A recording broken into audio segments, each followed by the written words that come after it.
You guys, this is random. I just want to give a super duper shout out to all of the nurses who have gotten injured in nursing, and still get up and go out and be healthcare heroes. I am on my way to a night shift.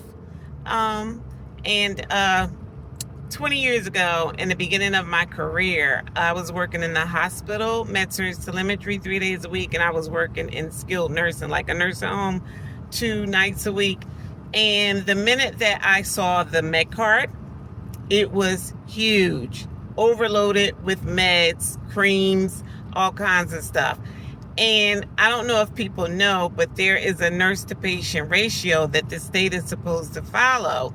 And when I looked at that med cart, oh my God, whereas though I should have had like 15 to 20 patients only, I had 60 patients on night shift. But the minute I looked at that med cart, I said, oh my God, I'm probably going to get injured. I said, that thing is huge and it's overloaded with medications. Lo and behold, 6 months later, I woke up, and it felt like I pulled something like in my back. Off to the ER I went. I pulled my sciatica, the biggest nerve in the body. Yes, it runs from the bottom, like the bottom of your back, all the way down your leg. So what happens is it can get compressed in between, like a disc in your back, and the pain is excruciating. It feels like somebody is at both ends of, like, at the bottom of your leg and at the bottom of your back, and they're playing tug of war, like they're pulling a cord. So anyway, they gave me like Percocet muscle relaxers.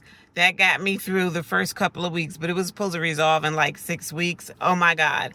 My son was he was only like a toddler at the time. Every time I would bend down and push him on his little, tricycle, I could still feel the pain. So it wasn't until I went to Dorney Park that summer, and I just happened to be waving my leg back and forth, and lo and behold, it started to get better. And I said, oh my God, I forgot water therapy. So I continued to get into the pool over the summer. It resolved well. Let's fast forward 15 years after that, turning a patient. I was doing home care part-time, and when I went to do that last turn in the morning, oh, my back again, and ended up with a pinched nerve. Once again, that sciatica nerve could get easily in between your discs. A muscle can compress it, anything. But I already had been injured. So pinched nerve, neurologist said, oh, you need a spinal fusion. You already know I didn't want to go in the back, man.